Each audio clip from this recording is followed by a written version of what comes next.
John Paul Rai. I'm coming to you from Tokyo, Japan. Today, want to go over the recent scores City of Lies got on Rotten Tomatoes. As we could see, the critic review is only 48%, which is pretty bad, but the audience review is 80%.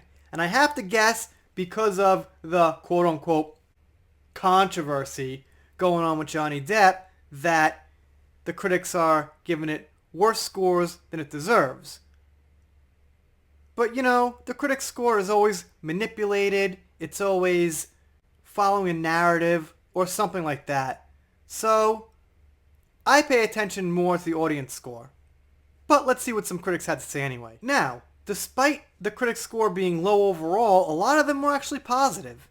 As a thriller, it never quite reaches its boiling point, which may be one reason it's been sitting on the shelf since 2018, but as the portrait of a man being obsessed and the forces stacked up against him, it earns its stripes. It's interesting from a forensic standpoint. It ties whole things about the case together. Depp and Forest Whitaker go for authenticity in the gritty drama reminiscent of 70s procedurals. The Depp-Whitaker acting duo glues this messy movie together along with the hard-boiled true crime elements, gritty LA backdrops, cherry cars, and a propulsive soundtrack that includes Tupac Shakur and Biggie. So, she says it's sloppy, but she gives it, you know, a fresh review anyway.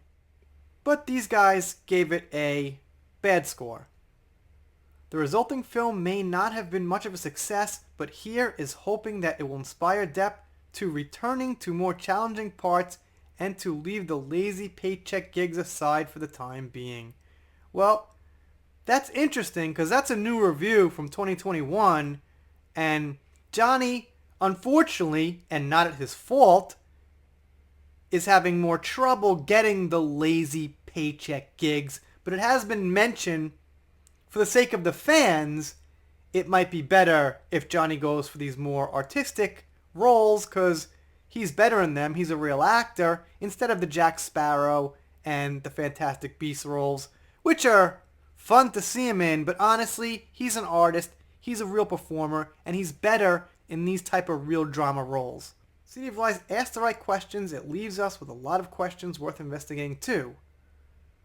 A spellbinding drama that suggests massive abuses of power in the name of self-protection. And this guy is from IGN, who is a pretty big video game site who branched off after, you know, social media and the net started to get bigger in society to movies.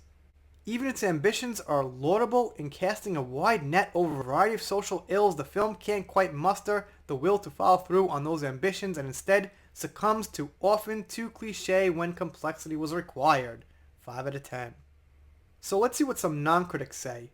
This movie is excellent. It presents all the information in a well-structured way. It also is intriguing and raises a lot of questions surrounding the subject matter. Depp and Whitaker have a great on-screen chemistry between them, he must have meant to say. I cut it off, sorry, but yeah, we get the drift. Unbelievable true story about bad cops in LA that were shielded by the department, almost didn't recognize Johnny Depp without a ton of makeup.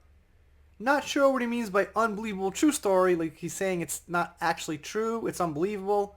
Who knows? He gave it 3.5 stars. Just got back from watching and all I could say is wow. The level of police corruption is unbelievable. I can see why LAPD didn't want it to come out. Wow, Johnny Depp and Forest Whitaker were enthralling, just fantastic, and kudos to Miss Wallace. Wow, who is Biggie Smalls' mother, who was in it. Someone was talking on their phone, so I missed some parts, but I plan to see it again. The movie is that good. So this person, 5 stars, really liked it. So this person also 5 stars, and they say it's amazing. They love it, but they also say it's telling the police tried to stop it from coming out, which is very telling, yes. That is very interesting. You guys, of course, let me know what you think down below. I'm doing shout-outs, special thanks, things like that. Consider subscribing here. If you don't subscribe, I'll be sad, but I'll get over it. See you next time.